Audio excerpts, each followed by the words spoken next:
O divino drama. O plano de Deus está se desenvolvendo de uma maneira muito singular. Podemos denominá-lo divino drama, do qual todos nós, desta era, somos os participantes.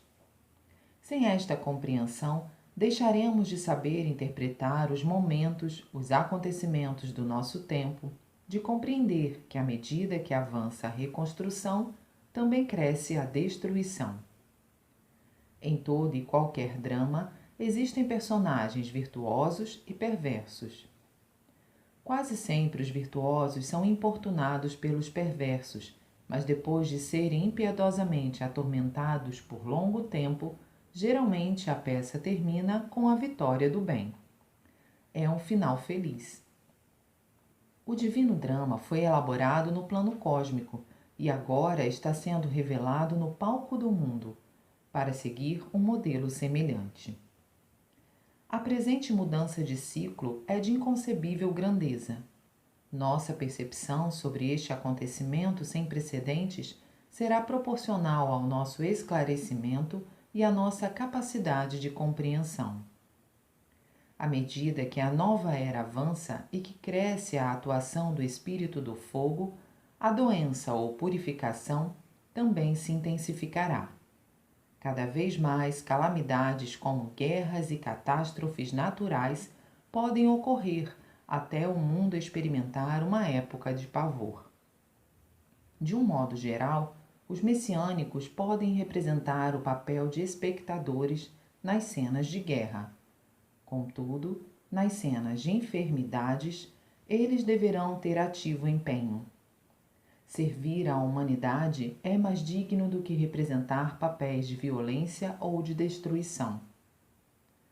A lei da vida exige que nós vivamos nossas vidas construtivamente. Estamos na aurora da era da luz do dia. À medida que ela avança e que o espírito do fogo se manifesta mais intensamente, o batismo pelo fogo será ainda mais forte, isto é, o poder purificador da luz será maior. De acordo com a lei da concordância, a proporção que o invisível mundo espiritual empreende intensa purificação, os que se encontram no mundo material e cujos corpos espirituais forem excessivamente maculados, enfrentarão dificuldades para suportar as crescentes e frequentes purificações. Somente aqueles que estiverem suficientemente puros poderão sobreviver. Alguns de nossos membros também poderão sentir dificuldades durante a época da grande purificação. Devemos nos empenhar para estarmos preparados espiritual e fisicamente, se desejamos passar por este período com relativa facilidade. Este grande drama cósmico tem sido denominado juízo final. Nosso planeta é o palco no qual a representação está sendo encenada. Um tão extraordinário drama não poderia ter sido vivido em qualquer outro tempo da história. O conflito entre o bem e o mal está se desenrolando de forma bastante complexa, até que o último perverso seja dominado. O número de personagens perversos é maior do que o número de personagens do bem, e aqueles que representam os maldosos realmente merecem piedade. O grande amor do Supremo Deus salvará tantos quanto for possível, atuando através dos verdadeiros instrumentos da sua luz divina. Nossos membros sentem-se chamados a servir como seus instrumentos. Extraído do livro Os Novos Tempos. Força absoluta. Seria desnecessário dizer que a fonte da ação de tudo que existe no universo é a força de Deus. A criação e a transformação de todas as coisas são a manifestação da força, e a ela se deve o movimento ou a inércia de tudo. A começar pelo ser humano, todos os animais e até mesmo os micróbios nascem e morrem graças à força. Em suma, ela é absoluta infinita e soberana. Vou parar aqui, pois o assunto é inesgotável. Resumindo, o universo em si é a própria força. Assim, tecerei considerações a respeito sob diversos ângulos. Analisemos o espírito da palavra tikara, força. Ti é sangue, espírito. Kara é vazio, corpo, matéria. Sendo assim, a força nasce da união do espírito e da matéria. Analisando a palavra rito, pessoa, ri é espírito e to é parar. Por conseguinte, rito é espírito parado no corpo. Como já expus, a força é a própria integração entre o espírito e a matéria. Para se escrever o ideograma tikara, faça um traço vertical e, em seguida, um traço horizontal, formando uma cruz. A partir do fim do traço horizontal, puxa-se um traço um pouco inclinado, com a ponta virada para cima e para dentro. Isso quer dizer que, tão logo se verifica o cruzamento do vertical e do horizontal, surge a ação da força que começa a girar em sentido horário. Assim, pode-se perceber que tanto o espírito das palavras quanto as letras foram criados por Deus. Vamos agora explicar isso com base na realidade. Em sentido amplo, essa dualidade está representada pelas duas grandes correntes de pensamento do mundo, a espiritualista e a materialista, isto é, o espiritualismo ou a cultura do espírito e o materialismo ou a cultura da matéria. Vejamos isso pelo aspecto religioso, pois assim fica mais fácil compreender. O budismo e o cristianismo, as duas grandes religiões do mundo, são a manifestação dessa dualidade. Como tenho dito sempre, o budismo é oriental e constitui o aspecto vertical, espiritual, enquanto o cristianismo é ocidental e representa o aspecto horizontal, material. Até agora, o vertical e o horizontal estavam separados e, por essa razão, a verdadeira força não conseguia manifestar-se. A maior prova disso é que a harmonia em âmbito mundial não se consolidou e a humanidade ainda não foi salva. A este respeito, primeiramente analisemos a história.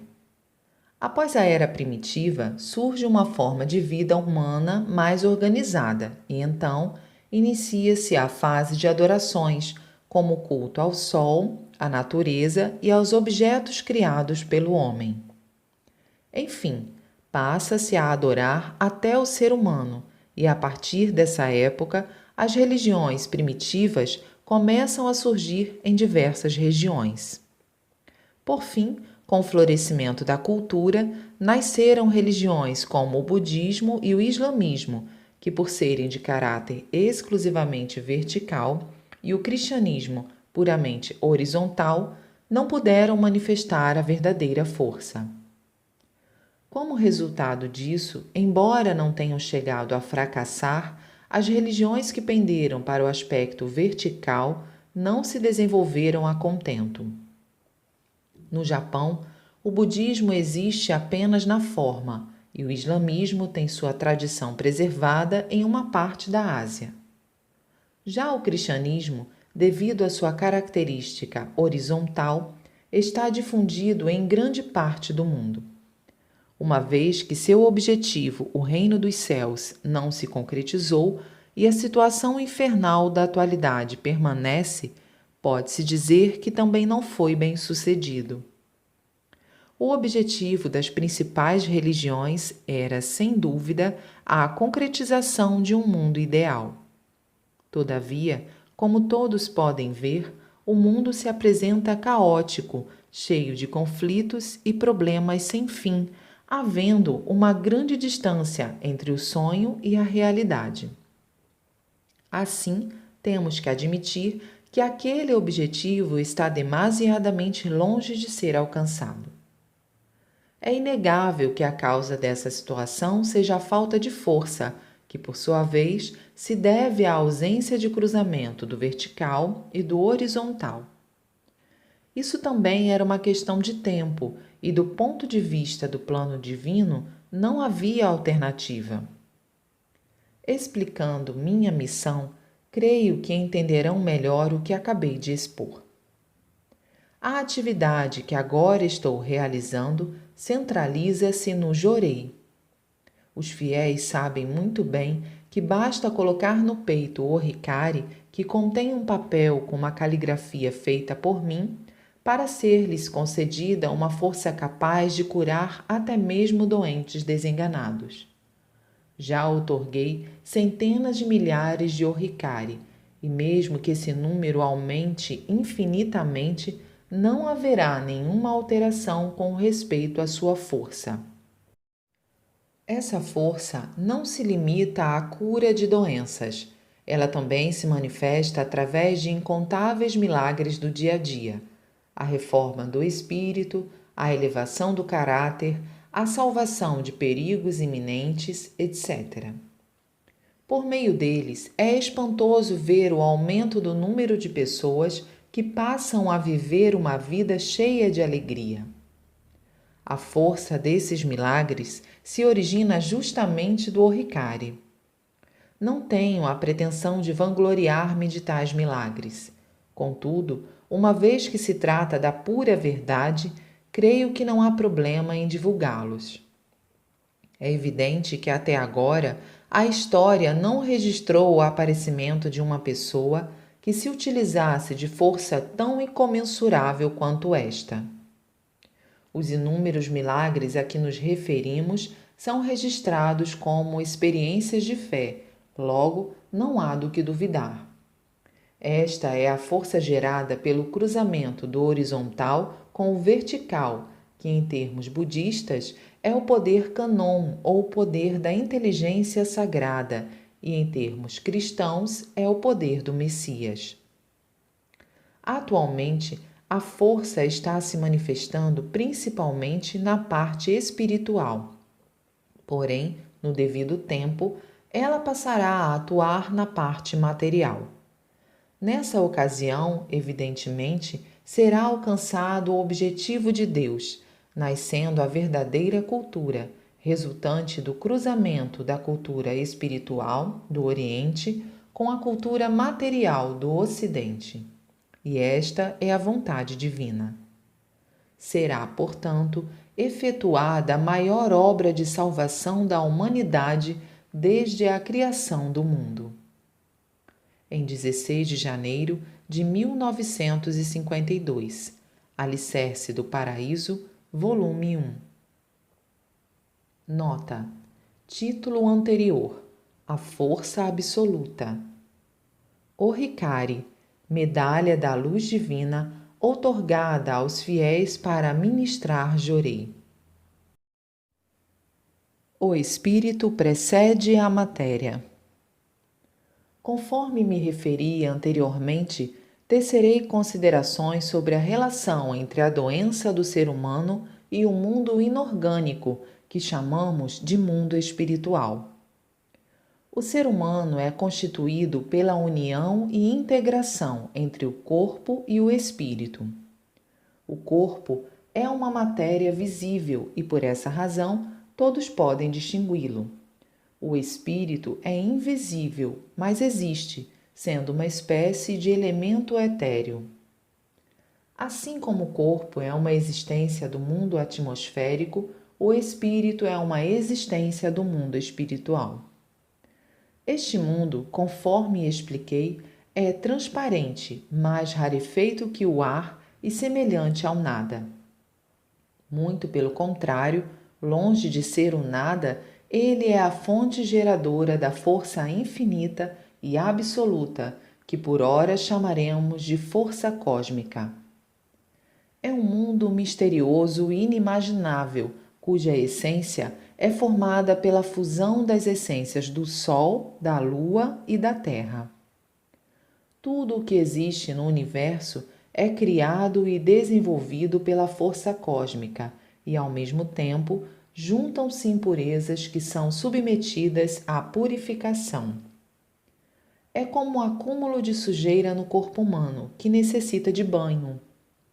Portanto, quando se aglomeram impurezas no mundo espiritual da Terra, elas se concentram num determinado ponto e aí surge a ação purificadora da tempestade que efetua a limpeza. Os incêndios causados por raios e pelo homem têm a mesma função. O mesmo se verifica com o ser humano. Se há acúmulo de impurezas, surge a ação purificadora, que é desencadeada a partir do espírito. As impurezas, ou seja, as nuvens espirituais, são opacidades que surgem no espírito, que é um corpo transparente. Existem dois tipos de nuvens espirituais. Aquelas que surgem no próprio espírito. E 2. Aquelas projetadas a partir do corpo físico. Vejamos a primeira. O cerne do espírito humano é constituído de 3 camadas concêntricas. Explicando a partir do centro, seu núcleo é a alma, que se assenta no ventre da mulher através do homem no momento da concepção.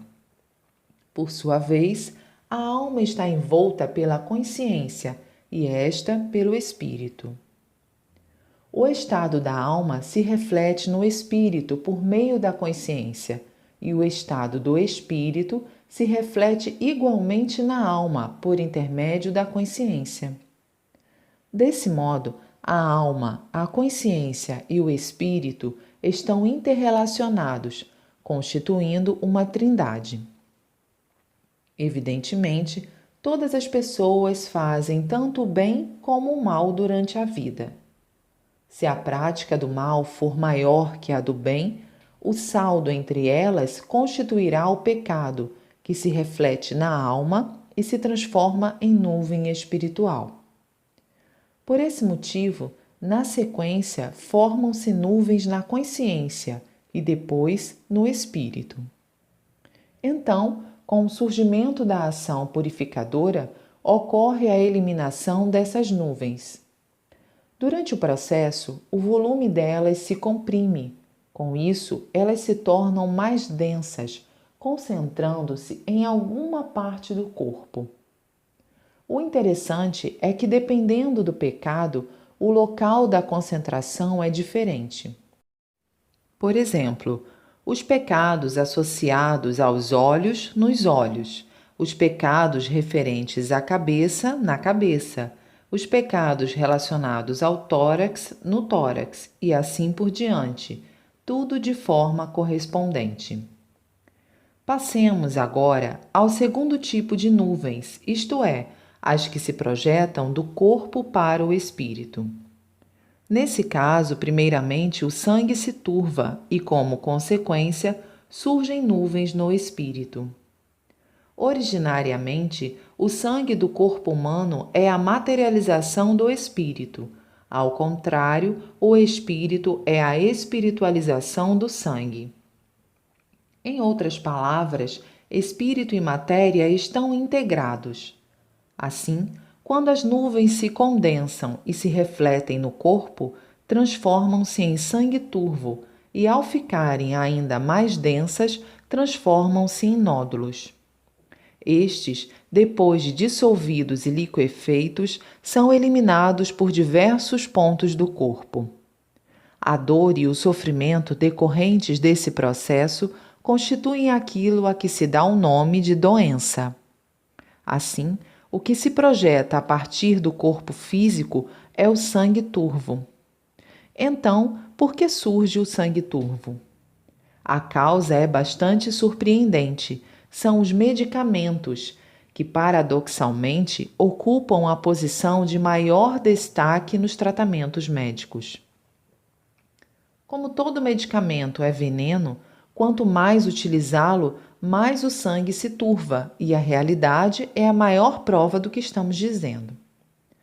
Portanto, Estando a pessoa sob tratamento médico, não é de se estranhar que a doença se prolongue ou piore, ou que até surjam outras doenças. Se o sangue turvo existente no corpo se reflete no espírito em forma de nuvens espirituais e estas se tornam a causa das doenças, o próprio método de curar as doenças acaba se tornando o meio de criá-las. Não se conseguirá a erradicação completa das doenças se, primeiramente, não forem removidas as nuvens do espírito, uma vez que a lei universal estabelece que o espírito precede a matéria. Já o nosso método, que é a aplicação dessa lei, cura completamente as doenças por meio da purificação do espírito. Por essa razão, ele é chamado de Jorei, que significa purificação do espírito. Desconhecendo tal princípio, a medicina convencional despreza o espírito e tenta curar apenas o corpo. Logo, por mais que ela progrida, as curas serão sempre temporárias. Podemos ver pela realidade que os tratamentos médicos não trazem a cura definitiva. Mesmo que se diga que houve a cura, na maioria das vezes a doença volta a se manifestar. No caso de apendicite, por exemplo, por extrair-se o apêndice, não há como ela surgir novamente. No entanto, torna-se mais fácil a ocorrência de doenças nas proximidades de onde estava o apêndice, tais como a peritonite e as doenças renais. Isso ocorre porque as nuvens espirituais permanecem, produzindo novamente sangue turvo, que se concentra em outro local. Vejamos agora as mudanças que se verificam no sangue turvo. Quando este sangue se adensa, devido ao contínuo processo de purificação, as partículas do sangue vão embranquecendo gradativamente. Isso é o pus. Pus misturado com sangue indica que as mudanças ainda estão em processo. Num estágio mais avançado, tudo se transformará em pus. Desta forma, podemos compreender o motivo de o catarro expectorado pelos tuberculosos vir ou não acompanhado de sangue. Creio que os termos fagocitose e glóbulos brancos, bem como glóbulos vermelhos, empregados pela medicina, são pertinentes a assuntos que remetem a casos semelhantes ao que citei. Pelo exposto acima, acredito que compreenderam a relação entre espírito e matéria. Em 15 de agosto de 1951, Alicerce do Paraíso, volume 1. Nota: segundo o órgão brasileiro competente, ligado ao Ministério da Saúde, medicamentos são fármacos, substâncias químicas que modificam uma função fisiológica, com propriedades comprovadas cientificamente. Os fármacos estão presentes não apenas nos medicamentos, mas também nos cosméticos, produtos de higiene, agrotóxicos, aditivos alimentares, medicamentos veterinários. A cultura de Su. Para falar sobre esse tema, começarei por explicar o significado do símbolo Su. Como se pode ver, é uma circunferência com um ponto bem no centro. Se fosse apenas isso, não teria nenhuma importância, mas nada encerra significado tão grande e misterioso. Tudo no universo possui forma circular, como a Terra, o Sol e a Lua. E até mesmo os espíritos desencarnados, para se moverem de um lugar para outro, apresentam este formato. Isso está bem comprovado pelo conhecido fenômeno Ritodama. Quando as divindades se locomovem, também adquirem esse aspecto. No caso delas, são bolas de luz. As dos espíritos humanos desencarnados não possuem luz, sendo apenas algo enevoado de cor amarela ou branca. Tratando-se de espírito masculino, é amarela, e de espírito feminino, branca, correspondendo respectivamente ao Sol e à Lua. Agora vamos ao mais importante. Naturalmente, nosso mundo também tem o formato circular, mas não passará de um círculo se o seu interior estiver vazio. No caso do ser humano, significa que ele não teria alma. Assim, colocar um ponto quer dizer colocar-lhe alma, isto é, que ele ganhou vida, sendo capaz de desempenhar atividades. Por conseguinte, o círculo com um ponto no centro simboliza uma forma vazia na qual se pôs alma. Isso equivale à expressão colocar espírito, usada pelos pintores desde antigamente. Com base no que acabamos de dizer, podemos afirmar que até agora o mundo era vazio, não possuía o ponto no centro, ou seja, a alma. Esta é a razão por que escrevi em outra oportunidade sobre a cultura sem conteúdo. Isso pode ser constatado em todos os setores da cultura. Como sempre digo, o tratamento sintomático das doenças também é uma manifestação disso. As dores e as coceiras são amenizadas por meio de injeções ou de medicamentos aplicados ao local. A febre baixa-se com gelo. Corta-se também a purificação tomando-se medicamentos. Dessa forma, o doente livra-se dos sofrimentos durante algum tempo, mas, uma vez que não se atingiu o cerne da doença, a cura completa é evidentemente impossível e, com o tempo, infalivelmente a doença retorna. Na verdade, o que ocorreu foi apenas um adiamento.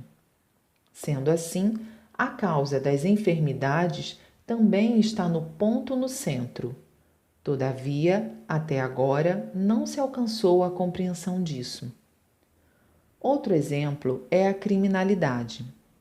Atualmente, a única maneira para tentar impedi-la é fazer com que o criminoso aprenda a lição com o sofrimento decorrente da pena que lhe foi imposta. Trata-se, pois, de um processo semelhante ao tratamento baseado nos sintomas empregado pela medicina. Por isso é que quando alguém comete um crime, geralmente vem a perpetrar outros. Existe quem pratique dezenas deles e até mesmo quem os cometa a vida inteira, passando mais tempo de sua vida preso do que em liberdade. A causa também está na falta do ponto, ou seja, da alma. Pode-se dizer a mesma coisa sobre a guerra. Aumentando-se o poderio militar, o inimigo sentirá que não tem condições de vencer e desistirá da luta por algum tempo. Todavia, isso não passa de um meio de protelar a guerra. A história tem demonstrado que um dia, inevitavelmente, ela recomeçará. Assim sendo, podemos entender que a cultura existente até agora era apenas um círculo sem um ponto no centro. Eu sempre me refiro aos 99% e 1%. Se for inserido o ponto num círculo, isso significa que por meio de 1% modificam-se 99%. Em outras palavras, representa destruir 99% do mal com a força de 1% do bem. Seria o mesmo que com a força desse 1% tornar branca uma circunferência prestes a ser pintada totalmente de preto. Relacionando isso ao mundo, significa preencher essa civilização vazia com conteúdo, ou melhor, colocar-lhe uma alma. Dessa maneira, daremos vida à civilização, que até agora só apresentava forma, como se fosse uma existência morta. Será o nascimento de um novo mundo. Em 10 de setembro de 1952, Alicerce do Paraíso, volume 1. Nota: Hitodama, fenômeno do surgimento de bolas de fogo, conhecido como fogo fátuo, interpretado popularmente como espírito de pessoas desencarnadas. As 3 calamidades maiores e as 3 calamidades menores. No Japão, desde eras remotas, ouve-se falar das 3 calamidades maiores, causadas pelo vento, água e fogo, e das 3 calamidades menores, que são a fome, a doença e a guerra. Vou explicar o significado fundamental dessas calamidades. As tempestades e as inundações são ações purificadoras do espaço entre o céu e a terra. E por que elas ocorrem? Porque no mundo espiritual se acumulam nuvens espirituais, ou seja, impurezas invisíveis. Dissipá-las pela força do vento e lavá-las com a água da chuva é a finalidade da tempestade. Sendo assim, o que são essas nuvens espirituais e de que forma se acumulam? As nuvens espirituais se formam a partir do sonem e do espírito das palavras do ser humano. Em outros termos, o sonem que pertence ao mal, como insatisfação, ódio, insulto, inveja, ira, mentira, desejo de vingança, apego, etc., nublam o mundo espiritual. Vejamos agora as palavras.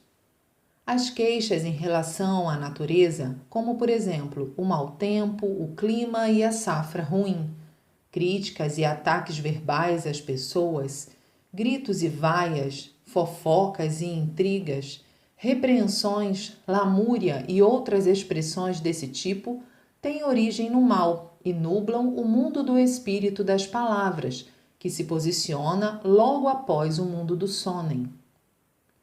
Quando a quantidade acumulada desses diversos tipos de nuvens espirituais ultrapassa certo limite, surge um tipo de toxina que causa distúrbio à vida humana.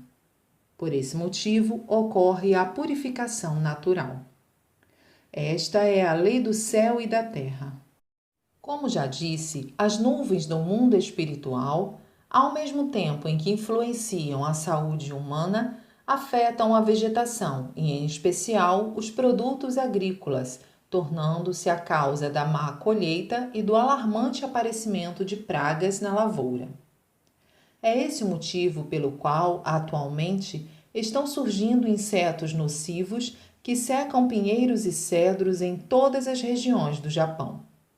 Portanto, sem que haja uma significativa elevação espiritual do ser humano, será difícil evitar essas ocorrências. Em outras palavras, os erros cometidos pelos próprios japoneses é que estão provocando a morte dos pinheiros e dos cedros do país, de modo que eles precisam tomar cuidado com seu sonem e o espírito das palavras. Todos sabem que, da mesma forma das catástrofes provocadas por elementos da natureza, as calamidades causadas por influência do ser humano também são terríveis. Principalmente a guerra, que é a que traz maiores danos aos homens. Vou apresentar uma tese inusitada sobre as causas da guerra. Por ela ser surpreendente, gostaria que os leitores a lessem com toda a atenção. A guerra é, evidentemente, uma luta coletiva e, até hoje, a humanidade tem demonstrado mais propensão ao conflito do que à paz. Observando atentamente, veremos que os conflitos ocorrem em âmbito nacional e internacional, em todos os campos da atividade humana. Nas repartições públicas, nas firmas, nas associações, enfim, em qualquer agrupamento de indivíduos, sempre há lutas ininterruptas nos bastidores e as pessoas vivem se criticando e se discriminando. Observamos ainda disputas de concorrentes comerciais, conflitos entre casais, irmãos, pais e filhos, amigos, etc. Realmente, o ser humano gosta muito de desavenças. Notamos com frequência que ocorrem atritos até mesmo no interior de trens e ônibus, na rua, entre os transeuntes, etc. Observa-se assim o quanto o conflito está presente na vida humana. Vou explicar o motivo da natureza belicosa do ser humano. As pessoas possuem toxinas de diferentes tipos, sejam elas congênitas ou adquiridas. É comum dizer que essas toxinas se concentram nos locais em que os nervos são mais ativos. De acordo com minha tese, esses locais estão acima do pescoço. Enquanto se está acordado, mesmo que os braços e as pernas não estejam sendo utilizados, o cérebro, os olhos, o nariz, a boca e os ouvidos estão em constante atividade.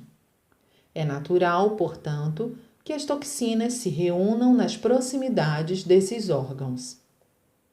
Esta é também a causa do enrijecimento da região do pescoço e dos ombros, de que muitos se queixam. As toxinas acumuladas, com o passar do tempo, vão se transformando em nódulos, e quando esse processo atinge certo estágio, surge a ação contrária, isto é, a dissolução e a eliminação, que nós chamamos de ação purificadora. Nessa ocasião, a febre surge infalivelmente para dissolver o nódulo e torná-lo líquido e, assim, facilitar a eliminação das toxinas. Essa purificação natural é a gripe e as excreções como escarro, coriza, suor, etc., demonstram isso. Por outro lado, a maioria das pessoas, apesar de aparentar estar em condições normais, encontra-se sob a ação purificadora de um constante resfriado extremamente leve. Por ser essa purificação praticamente imperceptível, as pessoas se sentem saudáveis. Entretanto, elas não sabem o que é ser verdadeiramente são. Isto porque, caso se submetam a um exame minucioso, será constatada infalivelmente a existência de uma febre branda em toda a cabeça, estendendo-se aos ombros. Entre outros sintomas, inevitavelmente, a pessoa apresenta a sensação de peso na cabeça, cefaleia, secreção ocular, coriza, zumbido no ouvido, periodontite e enrijecimento do pescoço e dos ombros. Devido a isso, sempre apresenta certa indisposição, a qual constitui um problema, pois provoca a ira, que resulta em conflito, o qual culmina em guerra.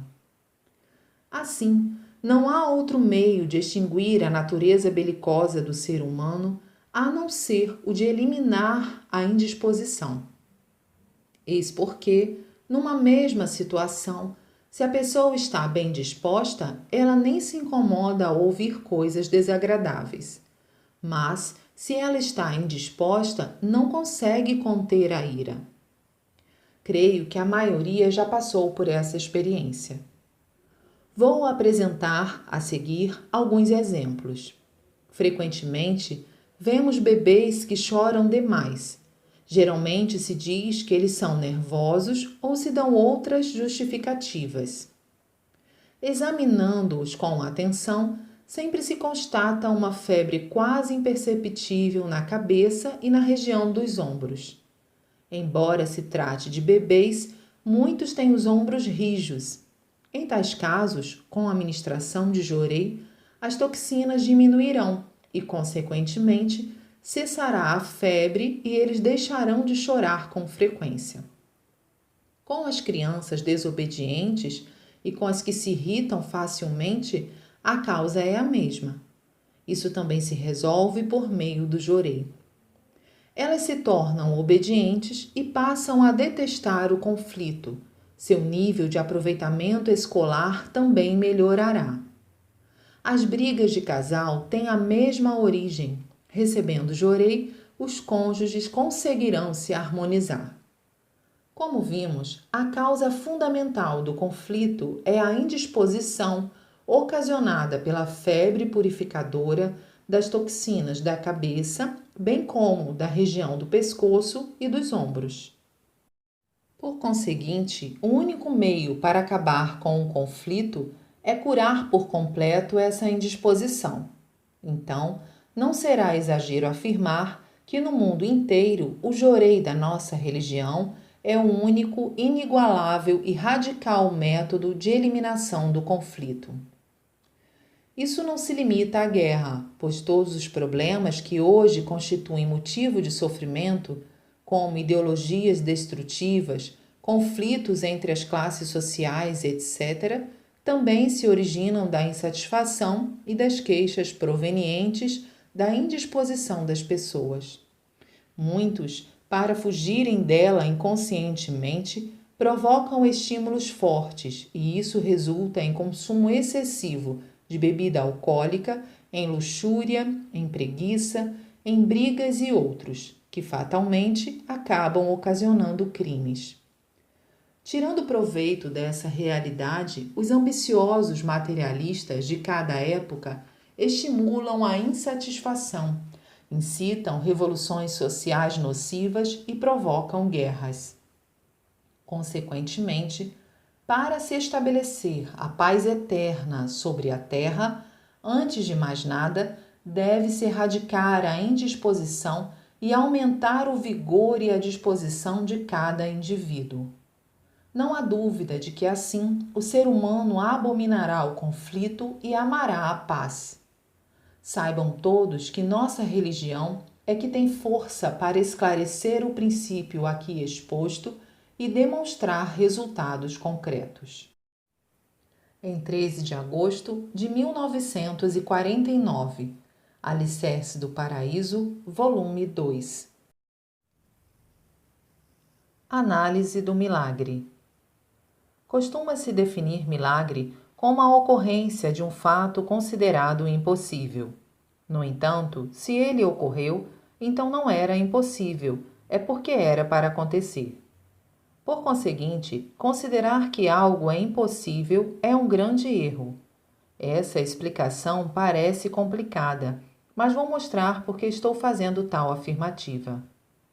A ideia preconcebida de que determinada coisa nunca poderá ocorrer já constitui uma ilusão, pois essa ideia considera apenas o fenômeno, isto é, aquilo que se manifesta exteriormente. Visto que até agora a forma de pensar da sociedade baseava-se em conceitos materialistas, caso algo fora do normal se sucedesse, pensava-se tratar-se de um mistério. Ou seja, em tese, aquilo que não era para acontecer se passa diante de nossos olhos. Por exemplo, uma criança cair do alto de um penhasco e não sofrer nada, um carro bater numa bicicleta e não haver ferimentos nem prejuízos, uma pessoa se salvar por ter se atrasado e perdido um trem, que depois descarrilhou, virou ou colidiu com outro. Um ladrão que estava entrando numa casa, fugir em decorrência da administração do jorei. Uma pessoa recuperar o que lhe foi roubado. Um incêndio que se havia alastrado até a casa do vizinho ser desviado devido à repentina mudança de direção do vento por efeito do jorei. Dessa forma, a verdade é que os fiéis da nossa religião, particularmente, vivenciam um grande número de milagres, sejam estes grandes ou pequenos. E por que motivo esses vários milagres ocorrem? Onde está a causa? Creio que todos querem saber. É claro que a origem do milagre, na verdade, se encontra no mundo espiritual.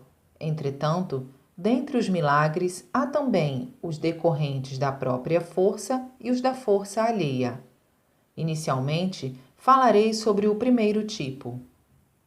Conforme eu sempre digo, o ser humano possui aquilo que se chama aura, que é a vestimenta do espírito. Ela é invisível às pessoas comuns e se assemelha a uma névoa branca envolvendo o espírito no formato do corpo físico. Sua largura é variável e isso se deve ao grau de pureza da alma. Quanto mais pura ela for, mais larga é a aura. Nas pessoas comuns, ela varia de 3 a 6 centímetros. A dos virtuosos tem de 60 a 90 centímetros. Nos seres divinos é infinita. Ao contrário, no corpo e alma impuros, a aura é fina e frágil. Ao escapar de um desastre, por exemplo, no instante em que um carro, que também possui espírito, vai bater numa pessoa, não conseguirá atingi-la se for alguém de aura larga. O indivíduo se salva porque é empurrado para o lado. Pessoas de aura larga, quando caem de um local alto, mesmo indo de encontro ao espírito da terra ou de uma pedra, não se machucam, apenas batem de leve. As casas também possuem espírito, de modo que, se o dono for virtuoso, a aura da casa será larga. No caso de incêndio, o espírito do fogo não a atinge, pois é barrado pela aura. Pelo mesmo motivo, na ocasião do grande incêndio de Atami, a sede provisória da nossa igreja misteriosamente não pegou fogo. Não é que nunca teremos incêndios, mas se houver, é porque era necessário. Embora seja algo raro, isso terá ocorrido devido ao plano de Deus. Vejamos a seguir os milagres decorrentes da força alheia.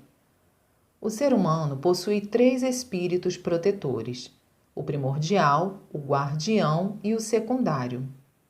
Vou me abster de maiores explicações sobre a relação existente entre eles, pois já falei sobre isso em outras oportunidades. O espírito protetor guardião é escolhido entre os ancestrais. Ele salva seu protegido no caso de um perigo iminente ou lhe manda avisos importantes por meio de sonhos. Quando se trata de uma pessoa que tem missão especial, pode ocorrer que uma divindade, em geral o Butsu-Nagami, venha em seu socorro. Por exemplo, se a pessoa estiver num trem que está prestes a colidir com outro, essa divindade, por ter conhecimento do fato, pode fazer o espírito do trem parar instantaneamente. Mesmo que o fato esteja ocorrendo a milhares de quilômetros, aquela divindade chega ao local para salvar a pessoa em frações de segundo.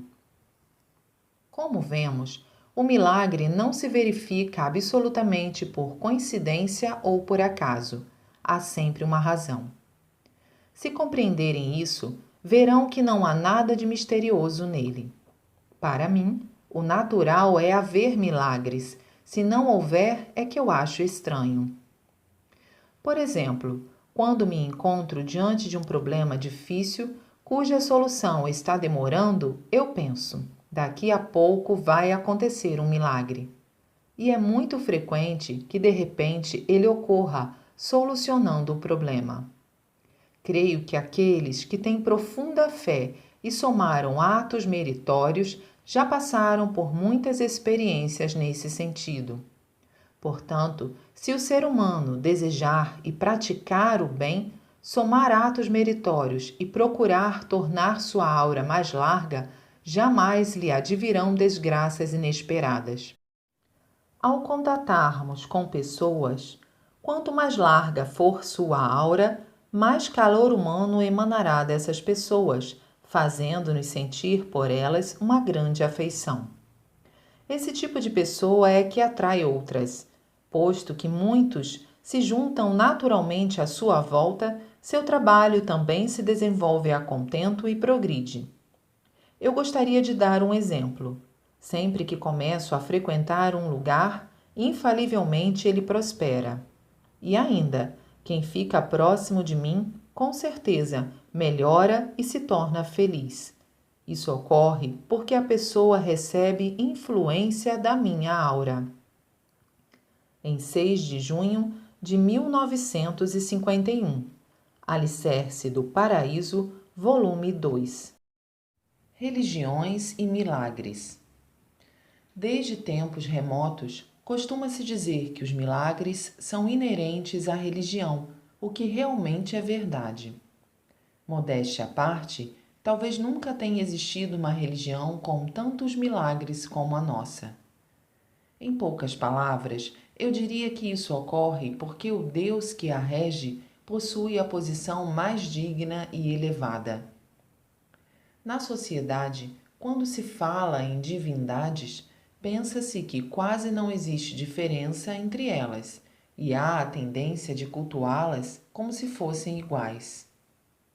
Entretanto, precisamos saber que até entre elas existe uma hierarquia superior, média e inferior. Em ordem decrescente, essa hierarquia, iniciando pelo Altíssimo, passa por Ubussu-no-Kami, chega até Tengu, Ryujin, Inari e outros. Gostaria de falar detalhadamente sobre essa hierarquia, mas assim eu estaria desvelando divindades de outras religiões. Portanto, por uma questão de respeito, não o farei. Desejo apenas mostrar, por meio de um exemplo, quão elevada é a posição do Deus que dirige nossa religião. Nem preciso dizer como o Jorei é maravilhoso, pois com o passar do tempo, à medida que se torna conhecido, ele está se constituindo o grande fator da expansão da nossa religião. Aliás, sobre a cura de doenças pelo Jorei, muitos acham um mistério que ela ocorra, mesmo que a pessoa duvide, receba-o apenas a título de experiência ou julgue ser impossível curar-se por meio de uma tolice dessas. Até o presente, em se tratando de cura de doenças por meio de terapias religiosas, era corrente o pensamento: acredite desde o início, não se pode duvidar. Assim é normal que, condicionadas a este pensamento, as pessoas achem isso misterioso. Vou explicar a razão. Crer antes de ver algum resultado, na verdade, é enganar a si próprio. Querer que se acredite numa coisa antes de ter alguma prova é um contrassenso. Assim, é óbvio que isto está errado. Empregar todos os esforços para crer porque nos foi dito para crer produz algum efeito, pois isso é melhor do que duvidar. Tal efeito, porém, não provém de Deus. Trata-se apenas da força pessoal de cada um. Por que motivo um pensamento tão errado veio sendo aceito como uma coisa mais natural até hoje? É que se desconhecia que essas divindades não tinham poder suficiente e supria-se essa deficiência com a força humana. Nesse sentido, em nossa religião, as pessoas se curam mesmo que duvidem. Isso se verifica porque a força de Deus é grande, não sendo necessário, portanto, acrescentar a força pessoal. Logo, se uma divindade não tem força suficiente para curar doenças, é porque seu nível é inferior. Muitas vezes, quando as graças não ocorrem do modo desejado, os sacerdotes e os membros mais antigos dão a desculpa de que a pessoa não tem fé suficiente. Parece que eles acham que a graça é conseguida com o esforço humano, ao invés de ser concedida por Deus. Na verdade, Deus é infinitamente misericordioso, por isso, basta pedir que infalivelmente Ele nos concede a graça. Ao contrário, quando o ser humano se esforça demasiadamente e ultrapassa os limites, o verdadeiro Deus fica desgostoso. Principalmente fazer jejuns, abstinências e outros ascetismos é o que mais se distancia da vontade de Deus, pois seu grande amor abomina o sofrimento humano. Pensemos bem. Nós, seres humanos, somos filhos de Deus. Será que existem pais que se alegram com o sofrimento dos filhos? Ainda que a pessoa tenha conseguido receber uma graça por meio de práticas ascéticas, quem a concedeu não foi o verdadeiro Deus, mas alguma divindade maligna. Graças desse tipo não são duradouras. As graças concedidas pelo verdadeiro Deus são diferentes. À medida que nos dedicarmos à fé, nossos infortúnios diminuirão gradativamente. Atingiremos o estado de paz interior e seremos felizes. Em síntese, forçar as pessoas a crer a fim de alcançar graças é típico de religião de baixo nível. Por outro lado, o fato de Deus conceder a graça, independentemente da pessoa acreditar ou duvidar, é a prova de que se trata de uma divindade de alto nível. Em 11 de abril de 1951, Alicerce do Paraíso, volume 2. Religião criadora de pessoas felizes. Em princípio, o que vem a ser a religião? Ela teve origem no amor de Deus para conduzir as pessoas infelizes à felicidade. Ninguém ignora que muitos se esforçam em vão para serem afortunados. Raros são os que conseguem ser felizes, mesmo depois de uma vida inteira de lutas. Longe de ser feliz, a maioria das pessoas vive uma sucessão de infelicidades. Mesmo que a teoria aprendida através da instrução escolar ou da leitura de biografias e livros sobre grandes personalidades seja fielmente posta em prática, são raros os casos bem-sucedidos. A teoria bem embasada merece admiração, mas todos, por experiência própria, sabem que na prática as coisas não ocorrem de acordo com ela. Por exemplo, quem segue fielmente o caminho da honestidade é visto como ingênuo ou tolo. Entretanto, se muda a forma de agir e faz coisas suspeitas, cai no descrédito ou até mesmo nas malhas da lei. Por fim, o indivíduo não sabe como proceder. Por esse motivo é que os espertos definem que o melhor é viver desonestamente, simulando atitudes honestas. Essa filosofia de vida se disseminou e, dentre seus adeptos, os melhores se tornam os bem-sucedidos, razão porque as pessoas tendem a seguir tais exemplos e os males sociais não diminuem.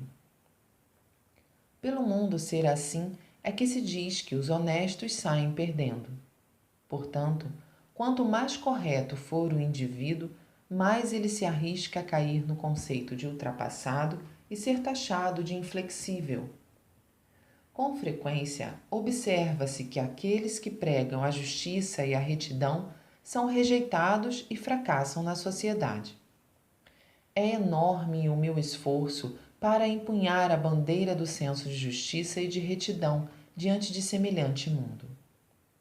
As pessoas, em geral, veem essa atitude como tolice e devem me achar um indivíduo excêntrico, covarde e sem ambições, como qualquer outro religioso. Por tudo isso, no passado, fui alvo de ações judiciais e também jornais e revistas escreveram sobre mim de forma sensacionalista. Esse tratamento cruel que recebi se deve ao fato de eu ter escrito destemidamente contra o mal, bem como a inveja suscitada por conta do nosso rápido crescimento. Ultimamente, apesar de todas as pressões, em vista da constância e da força com que estamos expandindo, a sociedade nos tem visto com outros olhos. Acima de tudo, alegra-nos que a situação tenha se abrandado, facilitando o nosso trabalho. Isso se deve ao fato de termos Deus em nossa retaguarda, o que nos permite ultrapassar as adversidades com segurança. Ou seja, nossa religião possui uma grande proteção não encontrada nas demais. Podemos compreender a respeito disso observando a forma de atuação das religiões de até agora. Em linhas gerais, existem dois tipos. O primeiro é aquele que, reivindicando justiça, segue destemidamente. A religião Rokkekyo de Nichiren é o melhor exemplo disso e, por essa razão, sofreu perseguições atrozes. Em consequência dessas adversidades, enquanto o fundador esteve à frente, não houve uma expansão expressiva. Só após algumas centenas de anos é que ela conseguiu alcançar seu atual prestígio.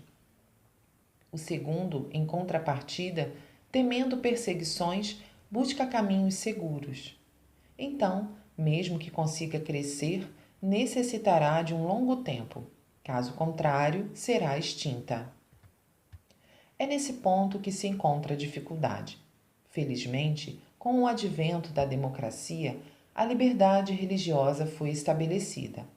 Por esse motivo, diferentemente da situação anterior ao término da Segunda Guerra Mundial, agora vivemos uma época abençoada e conseguimos livrar-nos de uma fatal perseguição religiosa. Assim sendo, tendo a retidão e a justiça como princípios norteadores, estou, passo a passo, eliminando o mal e avançando em direção ao bem. A seguir, tratarei da questão da felicidade do ser humano. Obviamente, é o bem que possibilita a criação da felicidade, sendo desnecessário dizer que para fazer o bem prevalecer, deve-se ter força suficiente para vencer o mal. Entretanto, até agora, as religiões careciam dessa força, por conseguinte, não proporcionavam a felicidade verdadeira. Foi a teoria da iluminação do budismo que correspondeu aos anseios do povo, que já tinha desistido da matéria e desejava, ao menos, alcançar a paz espiritual. No cristianismo, por outro lado, pregou-se a resignação por meio da expiação, a exemplo de Jesus Cristo. E a conhecida frase: "A qualquer que te ferir na face direita, volta-lhe também a outra", também se refere ao princípio de não resistência, isto é, ao espírito de derrotismo diante do mal. Como as religiões tradicionais não conseguem vencer o mal em termos materiais, criou-se a teoria da negação das graças recebidas nesta vida. Não é de estranhar o surgimento da classificação de superior para a religião que visa a salvação do espírito e de inferior para aquela que consegue proporcionar também as graças recebidas nesta vida. Contudo, essa teoria não passou de um recurso até determinada época. Darei alguns exemplos. Mesmo torturadas por uma doença prolongada, há pessoas que se dizem satisfeitas, alegando que estão salvas, quando na realidade estão apenas resignadas, sufocando seus verdadeiros sentimentos. Isso significa enganar a si mesma. Na realidade, é o restabelecimento da saúde que faz nascer a autêntica satisfação. Desde tempos antigos, sempre houve famílias que, não obstante o ardor de sua fé, não foram agraciadas materialmente, permanecendo infelizes.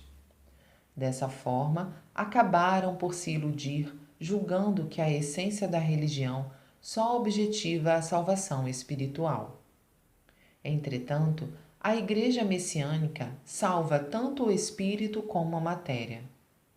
Podemos afirmar que ela vai além disso.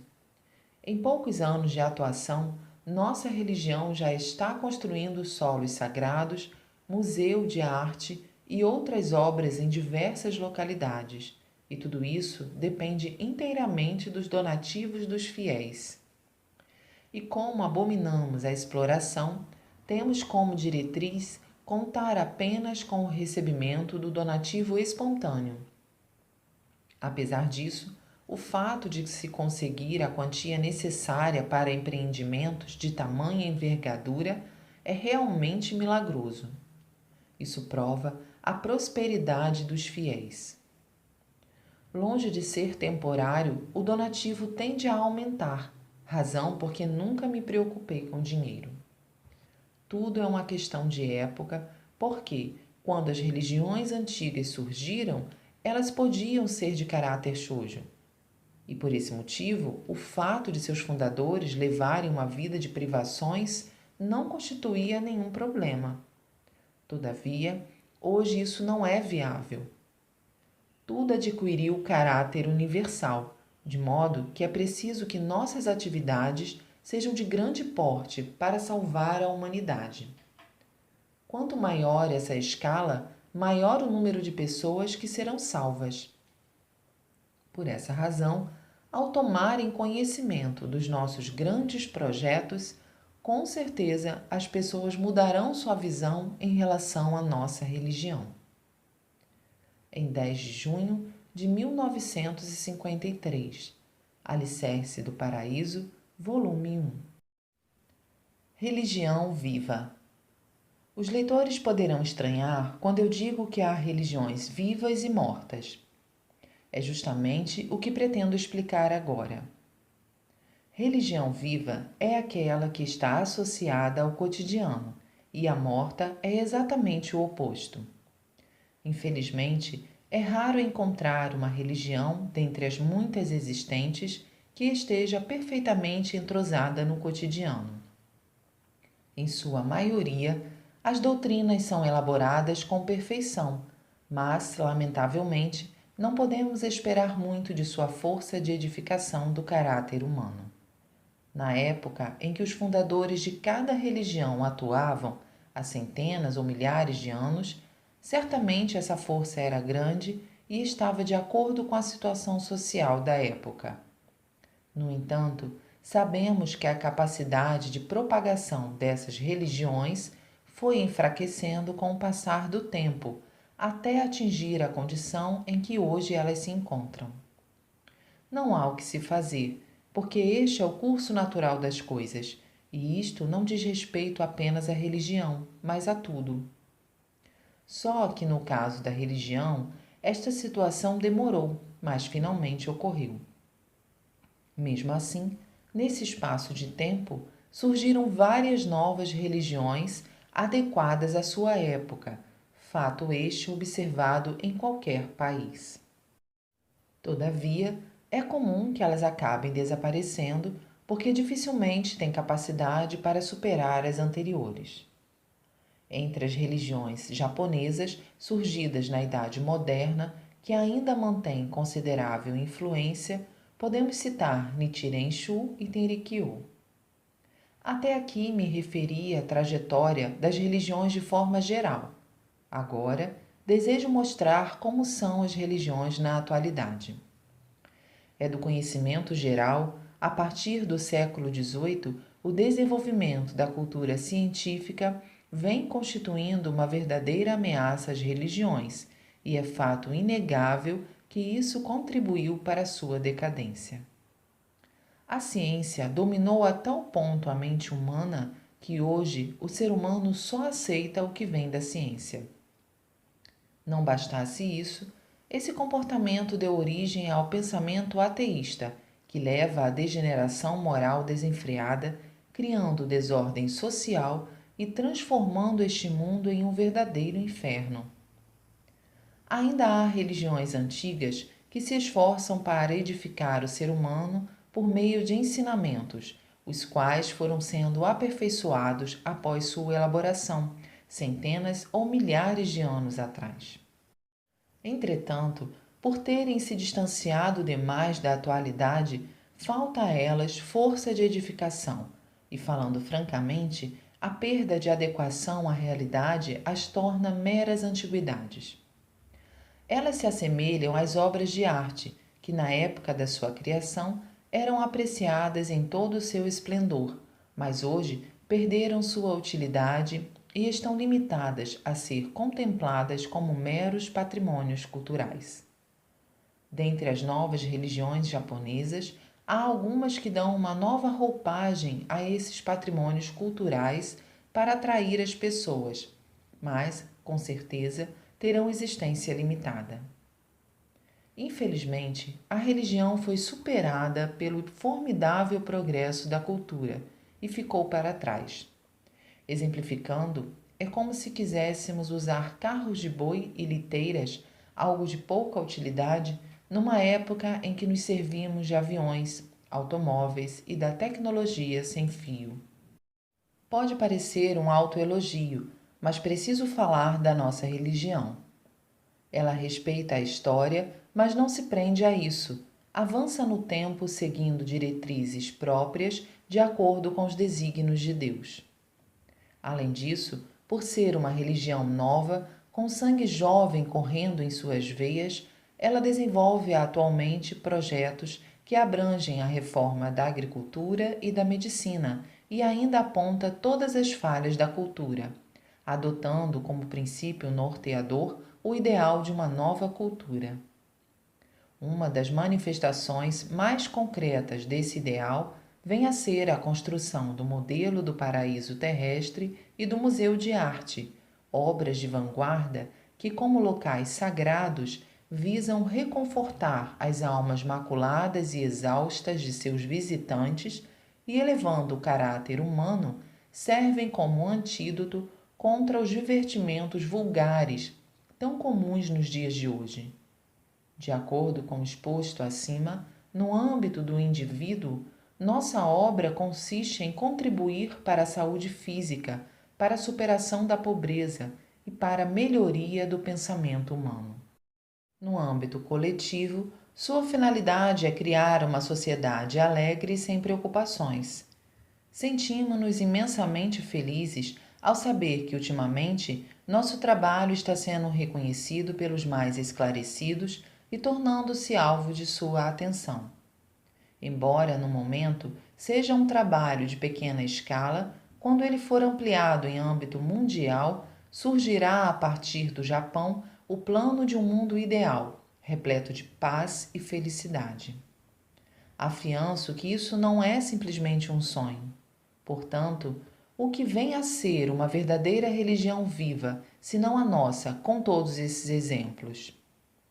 O que me deixa desapontado é a sociedade atual, que olha as novas religiões com indiferença e desprezo. Isso ocorre principalmente na classe intelectual, que, mesmo quando tem contato com a nossa religião, geralmente evita expor o fato ao público. Entretanto, eu compreendo perfeitamente a razão desse comportamento. As religiões antigas geralmente contam com um espantoso número de adeptos, mas estes, na maioria, são indivíduos de pouca cultura. Entre as religiões novas, há algumas que não despertam nenhum interesse devido às suas teorias e práticas excêntricas. Outras possuem em seus princípios componentes supersticiosos em grande proporção, que o bom senso nos leva a rejeitar. Creio que essa situação não durará muito tempo, mas desejo que todas as pessoas envolvidas reflitam sobre o assunto. Há também os estudiosos de religiões que, para adaptar os antigos ensinamentos de santos, sábios e fundadores de religiões à época atual, os remodelam e dão a eles uma nova roupagem. Isso lhes confere uma aparência progressista e os torna de fácil aceitação pela classe intelectual, mas restam dúvidas quanto à sua utilidade para a vida prática. O assunto me faz lembrar o pragmatismo de William James, 1842-1910, renomado filósofo americano. Pragmatismo significa filosofia em ação, porém, eu proponho alterar para religião em ação. Em 4 de novembro de 1953, Alicerce do Paraíso, volume 1. Sou um cientista em religião.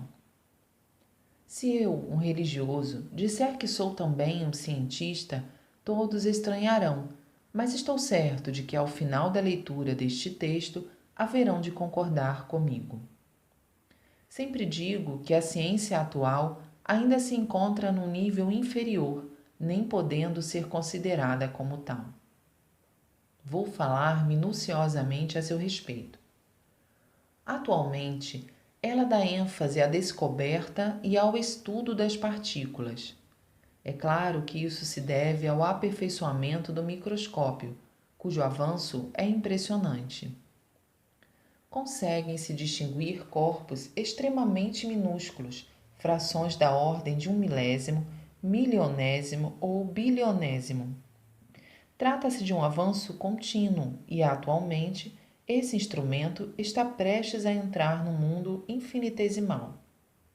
A palavra sei que ultimamente começaram a usar com mais frequência deve estar indicando esse mundo.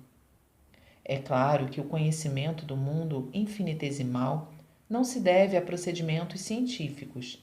Trata-se de hipóteses deduzidas a partir de pesquisas teóricas e científicas. Se não fosse assim, não seria possível avançar. Esse é exatamente o mundo espiritual a que me refiro. A ciência finalmente alcançou este estágio.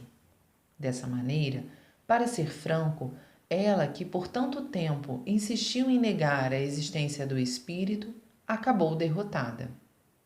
Isto posto, imaginemos que a ciência compreenda de fato que a palavra sei é o que chamamos de espírito ou ki. Neste caso, ela se elevaria a um nível mais alto e avançaria rumo ao ideal do conhecimento, que é a busca pela verdade. Desse modo, a ciência que até então se baseou na matéria seria considerada da primeira fase. E a ciência que considera o espírito seria conhecida pelo mundo como a ciência da segunda fase. Desse modo, haveria uma mudança de 180 graus no rumo da ciência, que necessitaria integrar-se à religião. Em termos mais claros, seria traçada uma linha demarcatória no mundo científico. A ciência da matéria ficaria situada abaixo dessa linha e a ciência do espírito acima. Esta é uma visão no sentido vertical. No sentido horizontal, a ciência da matéria é o invólucro e a do espírito o conteúdo. Em outras palavras, isso significaria uma evolução da ciência do visível para a ciência do invisível, o que seria motivo de alegria. Todavia, aqui se apresenta um sério problema. Não adianta apenas captar a existência do mundo do espírito. É necessário apreender sua verdadeira natureza e fazer com que a noção da existência do mundo espiritual seja útil à humanidade. Infelizmente, a ciência da matéria não tem métodos para isso, pois para lidar com a parte espiritual, os meios devem ser espirituais. Porém, afirmo que é possível superar esta dificuldade. Aliás, ela já está sendo suplantada. Tem obtido resultados admiráveis na resolução de problemas do espírito por meio do espírito. Refiro-me justamente ao tratamento de doenças. Explicando de forma sucinta, a causa de todas as doenças são as impurezas acumuladas no espírito do doente, tornando-se evidente que, se a eliminarmos, as doenças serão erradicadas, de acordo com a lei espírito precede a matéria. Meu método consiste na irradiação de uma energia espiritual peculiar que pode ser considerada uma bomba atômica espiritual para queimar as impurezas. Esse método, denominado Jorei, constitui um procedimento científico de alto nível. Não se limitando ao campo da medicina, ele consegue resolver problemas que nenhuma religião ou ciência conseguiu. Se isso não é uma superciência, o que será? Vou explicar a respeito disso de outro ângulo. Como todos sabem, a teoria vigente na medicina afirma que a origem de todas as doenças reside nos micróbios e, graças à sua histórica descoberta, a medicina alcançou um progresso memorável. No entanto, como se trata do avanço da ciência da matéria, é uma evolução pela metade. Ou seja, apenas exterminar os micróbios não atinge a raiz da questão. Do meu ponto de vista, é o mesmo que tapar o sol com a peneira, já que os micróbios são apenas o efeito e não a causa. Mesmo os micróbios se criam a partir de formas embrionárias, que são, na verdade, aquilo que estão chamando de vírus. Parece que ultimamente os cientistas estão discutindo se os vírus são orgânicos ou inorgânicos. Realmente, isso é muito engraçado, pois os vírus são partículas intermediárias que estão passando do estado inorgânico para o orgânico. Assim, não é possível definir sua natureza. Portanto, o que importa é o local onde surge o inorgânico, e este local é o mundo espiritual. Se compreenderem isso, o microscópio torna-se dispensável. A atual ciência da matéria é de baixo nível, e por esse motivo, obviamente, é impossível resolver por meio dela questões de alto nível como a vida do ser humano. Isso se torna claro ao observarmos que doenças graves, consideradas incuráveis pela medicina, estão sendo facilmente curadas por meio do Jorê. Pode-se dizer que a ciência do espírito é a essência da ciência da matéria. Farei uma análise profunda do mundo espiritual. Sua verdadeira natureza é constituída pela essência do Sol, da Lua e da Terra, que na ciência correspondem, respectivamente, ao oxigênio, ao hidrogênio e ao nitrogênio. Para nós, isso significa a junção dos elementos fogo, água e terra. A Terra é a essência da matéria, o Sol, a essência do espírito, e a Lua, a essência do ar. O Sol e a Lua controlam a atmosfera que preenche o espaço terrestre. Embora o elemento fogo seja o mais forte, não foi possível detectá-lo por meio da ciência da matéria, por ele ser extremamente rarefeito. Até agora, conheciam-se apenas suas propriedades de luz e de calor, porém, sua verdadeira essência como energia espiritual permanecerá desconhecida. Assim, a ciência tomou como objeto de estudo apenas os elementos água e terra, e por esse motivo, a cultura atual está baseada nesses dois, o que consiste na maior falha da civilização atual. Agora, vou me referir a uma grande mudança que ocorrerá no mundo. Conforme já explicamos, ele é constituído pelos elementos do Sol, da Lua e da Terra. A distinção entre o dia e a noite é decorrente da alternância do Sol e da Lua, mas isso é um fenômeno visto pelo aspecto material. Acontece que, pelo aspecto espiritual, também existem dia e noite. Evidentemente, através da ciência da matéria, não se consegue compreender isso, mas por meio da ciência do espírito é perfeitamente possível. A mudança a que me refiro é a grande e surpreendente transição do mundo, que se iniciará a partir de agora. Será uma transformação histórica que, para ser entendida, necessitará da ampliação de nossa noção sobre o dia e a noite. Ou seja, devemos saber que no mundo espiritual, a alternância entre o dia e a noite se sucede em períodos de dezenas, centenas, milhares, dezenas de milhares de anos e assim por diante. Da mesma forma que o globo terrestre é formado pelos três elementos, fogo, água e terra, tudo no universo se fundamenta no número 3, e isso constitui uma lei imutável. Mesmo a alternância entre a era do dia e a da noite se dá no período de 3, 30, 303 mil anos.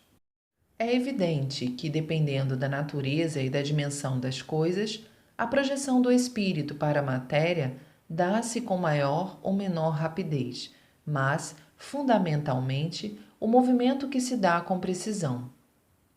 Surpreendentemente, o tempo de mudança de 3.000 anos é o momento atual e estamos agora diante desse alvorecer. Já me referi a isso anteriormente e até a data estava definida. Foi a partir de 15 de junho de 1931 que o mundo se tornou dia. Contudo, essa mudança do mundo espiritual gradualmente será projetada no mundo material até certa época. No devido tempo, ela se tornará evidente. Gostaria de dar uma explicação mais profunda, mas vou abreviá-la porque teria de entrar no campo da religião. Entretanto, gostaria que confiassem no que estou dizendo, pois se trata de uma verdade absoluta. O fato de o mundo espiritual se tornar dia significa que há uma intensificação do elemento fogo. Apesar de ser uma mudança gradativa, já está se projetando no mundo material. Assim, o mundo em que o elemento água predominava sobre o elemento fogo tornar-se-á um mundo em que o elemento fogo predomina sobre o elemento água. Por intermédio da ciência da matéria, não se pode perceber tal fenômeno, mas aqueles que conseguiram alcançar a iluminação espiritual conseguem percebê-lo plenamente. Com essa mudança, todos os problemas para os quais não se encontrava solução serão resolvidos de forma clara e precisa. Com base no que acabo de expor, vou elevar o nível da ciência atual e criar a verdadeira civilização. Em 7 de abril de 1954, Alicerce do Paraíso, volume 1. Nota: Sei, palavra utilizada na cultura japonesa para designar substâncias extremamente etéreas e sutis. Ki, também grafado como QI ou CHI, na tradição oriental, refere-se a uma energia ou força cósmica que permeia o universo.